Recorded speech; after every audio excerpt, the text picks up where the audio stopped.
Motor skill disability ಅಂತಂದ್ರೆ ಕೆಲವೊಂದಿಗೆ ನಡಿಲಿಕ್ಕೆ correct ಬರಲ್ಲ, ಪಟ್ನೆ ಕೂಡ್ಲಿಕ್ಕೆ ಆಗಂಗಿಲ್ಲ. ಇಂಥವ್ರಿಗೆ ಏನು ಫಿಸಿಕಲ್ ಚಾಲೆಂಜಸ್ ಇರ್ತಾವ, ಆ ಫಿಸಿಕಲ್ ಚಾಲೆಂಜಸ್ಗಳಿಗೆ ನಾವು ಮೋಟರ್ ಸ್ಕಿಲ್ ಡಿಸಬಿಲಿಟಿ ಅಂತ ಹೇಳ್ತೀವಿ. ಈಗ ಎಕ್ಸಾಂಪಲ್ ನಿನಗೆ ಒಂದು ಕ್ಲಾಸ್ನಾಗ ನೀ ರೆಗ್ಯುಲರ್ ಬರಂಗಿಲ್ಲ, ಏನೋ ಬಾಟಲ್ ತೊಗೊಂಡು ಒಗದಂದ್ರೆ ಈಗ ಒಗದ್ನಂದ್ರೆ ನೀ ಹಿಡಿಲಿಕ್ಕೆ ಬರ್ತದೆ, ಅವಾಯ್ಡ್ ಮಾಡ್ಕೋಬಹುದು ಹೌದಿಲ್ಲ. ಯಾಕಂದ್ರೆ ನಿನಗೆ ಗೊತ್ತು ಇದು ಎಷ್ಟು ಸ್ಪೀಡಾಗಿ ನಿನ್ಗೆ ಬರ್ತದ, ಅದು ಎಷ್ಟು ಹೈಟ್ನಾಗ ಬರ್ತದೆ, ನೀ ಎಲ್ಲಿ ಕೈ ಹಿಡಿಬೇಕು ಅಂತ ನಿನಗೆ ಗೊತ್ತು. ಬಟ್ ಕೆಲವೊಂದಿಗೆ ಏನಂತಂದ್ರೆ ಇದು ಮೋಟರ್ ಸ್ಕಿಲ್ ಡಿಸಬಿಲಿಟಿ ಇದ್ದವರಿಗೆ ಇದು ಗೊತ್ತಾಗಂಗಿಲ್ಲ. ಅವ್ರಿಗೆ ಅದು ಎಷ್ಟು ಫಾಸ್ಟ್ ಅದು ಐಟಮ್ ಬರ್ಲಿಕ್ಕತ್ತದ, ಎಷ್ಟು ಸ್ಪೀಡ್ನಾಗ ಬರ್ಲಿಕ್ಕತ್ತದ, ಎಷ್ಟು ಹೈಟ್ನಾಗ ಬಂದು ಬಡೀತದ, ಇದು ಅವ್ರಿಗೆ ಐಡಿಯಾ ಇರಂಗಿಲ್ಲ. ಅವ್ರು ಅಷ್ಟು ಮೂವ್ ಮಾಡ್ಬೇಕಂತ ಅಷ್ಟು ಕ್ಯಾಲ್ಕುಲೇಟ್ ಮಾಡಿ ಮೂವ್ ಮಾಡೋಷ್ಟ್ರೊಳಗೆ ಅದು ಬಡ್ದಿರ್ತಾವ್ರಿ. ಇಂಥವ್ರು ನಾವೇನಂತೇವೆ ಮೋಟರ್ ಸ್ಕಿಲ್ ಡಿಸಬಿಲಿಟಿ ಅಂತ ಹೇಳ್ತೀವಿ.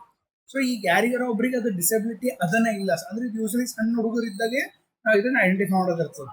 ಸೊ ಅದಕ್ಕೆ ನಾವೇನ್ ಮಾಡ್ತೀವಿ ಅಂತಂದ್ರೆ ಮುಂದೆ ಇವ್ರಿಗೆ ಇದು ಡಿಸಬಿಲಿಟಿ ಬರೋ ಚಾನ್ಸ್ ಅದೇನು ಅದನ್ನ ನಾವೇನಂತಂದ್ರೆ ಇಲ್ಲಿ ಪ್ರೆಡಿಕ್ಟ್ ಮಾಡ್ತೀವಿ. ಸೊ ಪ್ರೆಡಿಕ್ಟ್ ಮಾಡ್ಬೇಕಾದ್ರೆ ಕೆಲವೊಂದು ಬೇಸಿಕ್ ಡೇಟಾ ಅವ್ರ ಬಳಿ ಒಂದಿಷ್ಟು ಬೇಸಿಕ್ ಇನ್ಫಾರ್ಮೇಶನ್ ಕಲೆಕ್ಟ್ ಮಾಡ್ತೀವಿ. ಆ ಬೇಸಿಕ್ ಇನ್ಫಾರ್ಮೇಶನ್ಸ್ ತಗೊಂಡು ಇವ್ರಿಗೆ ಆ ಡಿಸಬಿಲಿಟಿ ಬರ್ತದ ಬರಂಗಿಲ್ಲ ಅಂತ ಹೇಳ್ತೀವಿ ನಾವು. ಓಕೆ, ಇಷ್ಟು ಎಕ್ಸ್ಪ್ಲೇನ್ ಮಾಡಿ ನೆಕ್ಸ್ಟ್ ನೀ ಏನ್ ಮಾಡ್ಬೇಕಂದ್ರ ಏನೇನ್ ವಿಂಡೋ ನಿಮ್ದು ಅಲ್ಲಿ ಕಾಲೇಜ್ ಸಿಸ್ಟಮ್ನಾಗ ಪ್ರಾಜೆಕ್ಟ್ಗಳು ಹಾಕಿರ್ತೀನಿ, ಏನೇನ್ ವಿಂಡೋ ಎಲ್ಲ ಕ್ಲೋಸ್ ಮಾಡಿ ದಿಸ್ ಪಿ ಸಿ ಕ್ಲಿಕ್ ಮಾಡ್ಬೇಕು. ಅದ್ರೊಳಗೆ ಸಿ ಡ್ರೈವ್ನಾಗ ಪ್ರಾಜೆಕ್ಟ್ಸ್ ಅಂತ ಒಂದು ಫೋಲ್ಡರ್ ಇರ್ತದ. ಆ ಪ್ರಾಜೆಕ್ಟ್ಸ್ ಫೋಲ್ಡರ್ನಾಗ ಇಲ್ಲಿ ಮೋಟರ್ ಅಂತ ಒಂದು ವರ್ಡ್ ಯೂಸ್ ಮಾಡಿ, ಪ್ರೆಡಿಕ್ಟ್ ಮೋಟರ್. ಈ ಪ್ರೆಡಿಕ್ಟ್ ಮೋಟರ್ ಕ್ಲಿಕ್ ಮಾಡು. ಇಲ್ಲಿ ಎರಡು ಫೈಲ್, ಒಂದು server dot B A T, ಇನ್ನೊಂದು ಪ್ರಾಜೆಕ್ಟ್. ಸೊ ನೀ ಫಸ್ಟ್ ಏನ್ ಮಾಡ್ತೀವಿ ಅಂತಂದ್ರೆ ಈ server dot B A T click ಮಾಡಿ. ಸೊ ಕ್ಲಿಕ್ ಮಾಡೋಣ, ಅದು ಪ್ರೋಗ್ರಾಮ್ ಕಂಪೈಲ್ ಮಾಡ್ಕೋತದ, ಎಕ್ಸಿಕ್ಯೂಟ್ ಮಾಡ್ಕೋತದ, ಏನಾರ ಎರರ್ ಏನ್ ಚೆಕ್ ಮಾಡ್ತಾನೆ. ಏನೋ ಎರರ್ಸ್ ಇರ್ಲಿಲ್ಲ ಅಂತಂದ್ರೆ ಇಲ್ಲಿ ನಿನಗೆ quit the server control break ಅಂತ ಕೊಡ್ತಾನೆ. ಇದು ಬಂತು ಅಂತಂದ್ರೆ ನಿಮ್ ಪ್ರಾಜೆಕ್ಟ್ ನ ಏನು ಎರರ್ಸ್ ಇಲ್ಲ ಅಂತ ಅರ್ಥ. ಮಿನಿಮೈಸ್ ಮಾಡಿ ನೆಕ್ಸ್ಟ್ ಇಲ್ಲಿ ಪ್ರಾಜೆಕ್ಟ್ ಅಂತ ಪ್ರಾಜೆಕ್ಟ್ क्लिक ಮಾಡಿ. सर डिस्टर्ब हो रहा है क्या? आपको हो रहा है? मैं एक्सप्लेन कर रहा हूँ, आपको डिस्टर्ब हो रहा है क्या? ಓಪನ್ ಆಗ್ತದೆ ಅಪ್ಲಿಕೇಶನ್. ಓಪನ್ ಆದ್ಮೇಲೆ ಇಲ್ಲಿ ಫಸ್ಟ್ ಏನ್ ಮಾಡ್ತೀವಿ ಅಂತಂದ್ರೆ ರಿಜಿಸ್ಟರ್ ಅಂತ ಕ್ಲಿಕ್ ಮಾಡಿ. ಸೇ ನಿನಗೆ ಅಂದ್ರೆ ಯಾರೋ ನಿಮ್ಮ ರಿಲೇಷನ್ ಅಥವಾ ನಿಮ್ಮ ದೋಸ್ತಗ ಯಾರಿಗೂ ಏನೋ ಡಿಸಬಿಲಿಟಿ ಅದ ಅಂತ ಗೊತ್ತಾಗ್ಯದ, ಅದು ಅದನ್ನೇ ಇಲ್ಲ ಚೆಕ್ ಮಾಡ್ಲಿಕ್ಕೆ ನೀ ಏನ್ ಮಾಡ್ತೀವಿ ರಿಜಿಸ್ಟರ್ ಮಾಡ್ತೀವಿ. So BASBARH bsvaraj@gmail.com mobile number ಸುಮ್ಮನೆ ರ್ಯಾಂಡಮ್ ಹಾಕಿರ್ತೀನಿ. ನೆಕ್ಸ್ಟ್ ಸಿಟಿ ಗುಲ್ಬರ್ಗ, ಮೇಲ್, ನಿನ್ನ password register. So registered successfully. Next login ಅಂತ ಕ್ಲಿಕ್ ಮಾಡು. ಕ್ಲಿಕ್ ಮಾಡಿ ನಿನ್ನಲ್ಲಿ ಇಮೇಲ್ ಐ ಡಿ ಪಾಸ್ವರ್ಡ್ ಏನು ಕೊಟ್ಟಿರ್ತೀವಿ ರಿಜಿಸ್ಟರ್ ಆಗೋದ್ನಾಗ ಅದೇ ಇಮೇಲ್ ಐ ಡಿ ಪಾಸ್ವರ್ಡ್ ಕೊಡ್ಬೇಕಿಲ್ಲ. ಸೊ ಇಲ್ಲಿ ಏನು ಮಾಡ್ತೀವಿ bsvaraj@gmail.com password Basavaraj. So login ಆದ್ಮೇಲೆ ಇಲ್ಲಿ ಟೇಕ್ ಟೆಸ್ಟ್ ಅಂತ ಆಪ್ಷನ್ ಇರುತ್ತೆ. ಆ ಟೇಕ್ ಟೆಸ್ಟ್ ಕ್ಲಿಕ್ ಮಾಡಿ ಅವ್ರು ಏನ್ ಮಾಡ್ತಾರೆ, ಒಂದು 10 ಕ್ವಶನ್ಗಳು ಕೇಳ್ತಾರೆ. ಇಷ್ಟು ಈ ಕ್ವಶನ್ಗಳಿಗೆ ನೀವು ಆನ್ಸರ್ ಕೊಡ್ಬೇಕು. ಅವ್ರ ಕ್ವಶನ್ ಆನ್ಸರ್ ಬೇಸಿಸ್ ಮೇಲೆ ಅವ್ರು ಹೇಳ್ತಾರೆ ಕಿ ನಿನಗ ಅಥವಾ ಯಾರಿಗಾದ್ರೂ ನೀ ಚೆಕ್ ಮಾಡ್ಲಿಕ್ಕೆ ಅವ್ರಿಗೆ ಡಿಸಬಿಲಿಟಿ ಅದನ್ನ ಇಲ್ಲ ಅಂತ ಹೇಳಿ. ಲೈಕ್ ಏನು ಜೆಂಡರ್ ಅಂತದ, ಜೆಂಡರ್ ಮೇಲ್ ಅಂತ ಸೆಲೆಕ್ಟ್ ಮಾಡ್ತೀವಿ. ನೆಕ್ಸ್ಟ್ ವಾಷಿಂಗ್ ಬಾಡಿ ಪಾರ್ಟ್ಸ್ ಅಂದ್ರೆ ಕೈಕಾಲು ತೊಗೊಲಿಕ್ಕೆ ಬರ್ತದೆ ಬರಂಗಿಲ್ಲ, ಇಲ್ಲಿ ಅದು ಆಪ್ಷನ್ ನಾಗ ಎಸ್ ನೋ ಅಂತ ಕೊಡ್ತೀವಿ. ನೆಕ್ಸ್ಟ್ ಅಲ್ಲಿ next question washing whole body, ಪೂರ್ತಿ ಮೈಕೈ ಎಲ್ಲ ತೊಗೊಲಿಕ್ಕೆ ಬರ್ತದೆ, ಎಸ್. ಏಜ್ ಎಷ್ಟದೆ ಏಜ್ ಕೊಡು, ಒಂದು 5 ವರ್ಷದ ಕೂಸದ. ನೆಕ್ಸ್ಟ್ ಅದಾದ್ಮೇಲೆ ಡ್ರೈಯಿಂಗ್ ಒಂದ್ಸಲ ತಂತಾನೆ ಒರ್ಸ್ಕೊಲಿಕ್ಕೆ ಬರ್ತದೇನೋ, yes. Next caring for skin ಬಗ್ಗೆ ಏನ್ರ ಚಿಂತೆ ಅದನ್ನ ಇಲ್ಲ ಕೂಸಿಗೆ, ಅದ್ರ ಬಗ್ಗೆ ಇನ್ಫಾರ್ಮೇಶನ್ ಅಂದ್ರೆ ಏನ್ರ ಗಾಯ ಆಯ್ತಂದ್ರೆ ಅದು ಗೊತ್ತಾಗ್ತದ ಇಲ್ಲ, ಅದು ತೋರಿಸ್ತದ ಇಲ್ಲ, ಹಂಗೆ ಕೇಳ್ತಾರೆ. ಕೇರಿಂಗ್ ಫಾರ್ ಟೀತ್, ಅಲ್ಲಿ ತಿಕ್ಕೊಲಿಕ್ಕೆ ಬರ್ತದ ಇಲ್ಲ, ಇವೆಲ್ಲ ಕ್ವಶನ್ಗಳಿಗೆ ಆನ್ಸರ್ ಕೊಟ್ಕೋತು ಇಲ್ಲ ಬರೀ ಎಸ್ ನೋ ಹಾಕೋತ ಹೋಗೋದಿರ್ತದೆ. ಎಷ್ಟು ಎಲ್ಲ ಕಂಪಲ್ಸರಿ ಎಂಟರ್ ಮಾಡೇಬೇಕು, ಯಾವ ಹಿಂಗೆ ಖಾಲಿ ಬಿಡುವಂಗಿಲ್ಲ. ಸೊ ಅವೆಲ್ಲ ಏಜ್ ಮೇಲೆ ಡಿಪೆಂಡ್ ಆಗ್ತದೆ. ಅದಕ್ಕೆ ನಾ ಏಜ್ ಕೊಟ್ಟಿರ್ತೀನಿ. ಅಲ್ಲಿ ಎಲ್ಲ ಕ್ವಶನ್ಗಳಿಗೆ ಆನ್ಸರ್ ಕೊಟ್ಟ ಮೇಲೆ ಅವ ಏನ್ ಮಾಡ್ತಾನೆ ಸಬ್ಮಿಟ್ ಆನ್ಸರ್ ಅಂತ ಕ್ಲಿಕ್ ಮಾಡಿದ್ಮೇಲೆ motor disability skill comes under 7.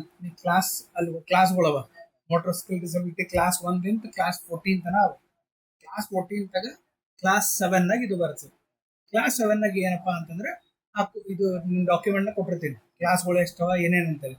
So ಯಾವ ಲೆವೆಲ್ ಅದ ಅಂದ್ರೆ 1 to 14 ನಾಗ 7 ನಾಗ ಅದ, ಒಂದು ಆ ಕಡೆ ಇಲ್ಲ ಈ ಕಡೆ ಇಲ್ಲ, ಆ ಕೇಸ್ನಾಗ ಅದ ಅಂತ ಹೇಳ್ತದೆ. ಹೆಂಗ್ ಹೇಳ್ತಿದ್ದು ಅಂತಂದ್ರ ಈಗ ನೀ ಏನ್ ಇಲ್ಲೆಲ್ಲ ಕ್ವಶನ್ಗಳಿಗೆ ಆನ್ಸರ್ ಕೊಟ್ಟಿದ್ದಿ, ಇವು ಆನ್ಸರ್ಗಳು ಅವ ಏನ್ ಮಾಡ್ತಾನೆ ಅಂತಂದ್ರ ನಮ್ದು ಪ್ರಾಜೆಕ್ಟ್ ಫೋಲ್ಡರ್ನಾಗ ಇಲ್ಲಿ CSV ಫೈಲ್ ಅಂದ್ರೆ ಎಕ್ಸೆಲ್ ಫೈಲ್ ಇರ್ತಾವ.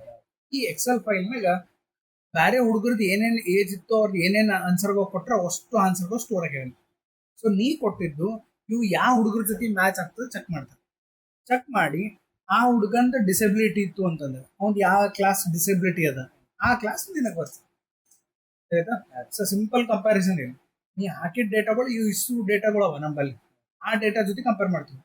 ಕಂಪೇರ್ ಮಾಡಿ ಆ ಪರ್ಟಿಕ್ಯುಲರ್ ಆ ಹುಡುಗಂದು ಏಜ್, ಫಸ್ಟ್ ಏಜ್ 5 ಅಂತ ಕೊಟ್ಟಿದ್ದಿಲ್ಲ, 5 ಏಜ್ ಯಾರು ತಗೋತಾನೆ, ತಗೊಂಡು ಅವ್ನ್ ಏನೇನ್ ಡೇಟಾ ಹಾಕಿದ್ರು ಅವರು, ನಿಂದ ಡೇಟಾ ಅವ್ರ ಡೇಟಾ ಸೇಮ್ ಅದ, ಸೇಮ್ ಇತ್ತು ಅಂತಂದ್ರೆ ಅವ್ನ್ ಯಾವ ಕ್ಲಾಸ್ ಲೆವೆಲ್ ಅದ, ನಿನ್ನೂ ಅದೇ ಲೆವೆಲ್ ಅದ ಅಂತ ಹೇಳ್ತಾನೆ. ಈ ರೀತಿ ಕಂಪೇರ್ ಮಾಡಿ ಇನ್ಫಾರ್ಮೇಶನ್ ತೋರಿಸ್ತಾನೆ ನಮ್ಗೆ ಅಂತ ಹೇಳ್ಬೇಕು. ಆಯ್ತು, ಇಷ್ಟು ರನ್ ಮಾಡಿ ತೋರಿಸ್ಬೇಕು ಅವ್ರಿಗೆ ಅಪ್ಲಿಕೇಶನ್. ಈಗ ಅವ್ರು ಏನ್ ಮಾಡ್ತಾರೆ, ಕೆಲವೊಂದು ಕ್ವಶನ್ಸ್ ಕೇಳ್ತಾರೆ. ಲೈಕ್ ಅಲ್ಲಿ ಏನ್ ಮಾಡ್ತಾರೆ, ನಿನ್ಗೆ ಯಾವ ಪ್ರೋಗ್ರಾಮಿಂಗ್ ಲ್ಯಾಂಗ್ವೇಜ್ ಯೂಸ್ ಮಾಡಿ ಅಂತ ಕೇಳ್ತಾರೆ. ಪ್ರೋಗ್ರಾಮಿಂಗ್ ಲ್ಯಾಂಗ್ವೇಜ್ ಯಾವ್ದು ಯೂಸ್ ಮಾಡಿ ಅಂತ ಕೇಳಿದ್ರು ಅಂತಂದ್ರೆ ಅಲ್ಲಿ ಪೈಥಾನ್ ಲ್ಯಾಂಗ್ವೇಜ್ ಯೂಸ್ ಮಾಡೇನ್ರಿ ಅಂತ ಹೇಳ್ಬೇಕು.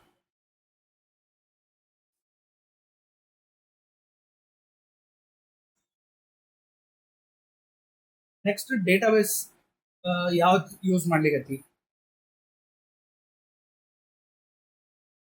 ಡೇಟಾಬೇಸ್ ಯಾವ್ದು ಅಂತಂದ್ರೆ SQLite ಡೇಟಾಬೇಸ್ ಯೂಸ್ ಮಾಡ್ಲಿಕ್ಕೆ ಅಂತ ಹೇಳ್ಬೇಕು. SQLite, SQLite, SQLite database use ಮಾಡ್ಲಿಕ್ಕೆ.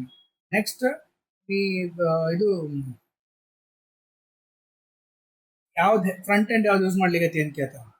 ಇದು ಡಿಸೈನ್ ಎಲ್ಲ ಲಾಗಿನ್ ಪೇಜ್ ಎಲ್ಲ ಹೆಂಗ್ ಡಿಸೈನ್ ಮಾಡಿ ಅಂತ ಕೇಳಿದ್ರೆ ಅಂದ್ರೆ ಅದಕ್ಕೆ HTML ಅಂತ ಹೇಳ್ಬೇಕು,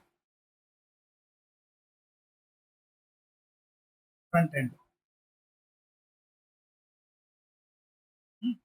ನಿಂದು ಆಪರೇಟಿಂಗ್ ಸಿಸ್ಟಮ್ ವಿಂಡೋಸ್ 7 ಅಥವಾ ವಿಂಡೋಸ್ 7 ಲಿಂದ ಯಾವುದೇ ಅದ್ರ ಮೇಲೆ ಇದೆ, ವಿಂಡೋಸ್ 7 ವಿಂಡೋಸ್ 10 ಯಾವುದೇ ಇದ್ರೂ ನಡೀತದೆ. ಲಿನಕ್ಸ್ ನಾಗೂ ರನ್ ಆಗ್ತದೆ, ಯಾವ್ದು ಬೇಕಾದ ಆಪರೇಟಿಂಗ್ ಸಿಸ್ಟಮ್ ನ ರನ್ ಆಗ್ತದೆ. ಯಾಕಂದ್ರೆ ಪೈಥಾನ್ ಪ್ಲಾಟ್ಫಾರ್ಮ್ ಇಂಡಿಪೆಂಡೆಂಟ್ ಅದ ಅಂತ ಹೇಳ್ಬೇಕು. ಪೈಥಾನ್ ಪ್ಲಾಟ್ಫಾರ್ಮ್ ಇಂಡಿಪೆಂಡೆಂಟ್ ಅದ, ಅದಕ್ಕೆ ಯಾವ್ದು ಬೇಕಾದ ಸಿಸ್ಟಮ್ನಾಗ ಎಕ್ಸಿಕ್ಯೂಟ್ ಮಾಡ್ಬೋದು.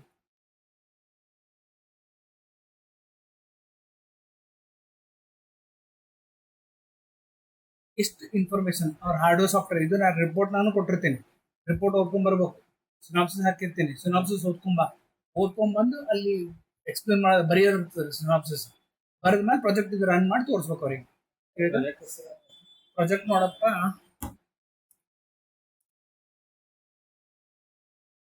machine learning approach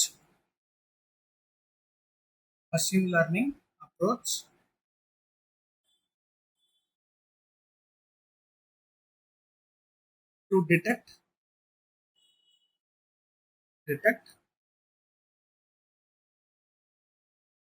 self-care problem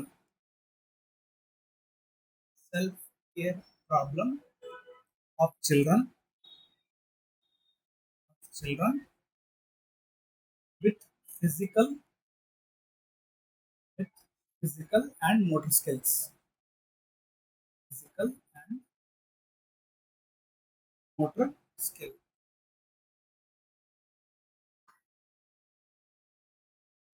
ಒಂದು ಮೆಸೇಜ್ ಹಾಕು, ನಾನು ನಿನಗೆ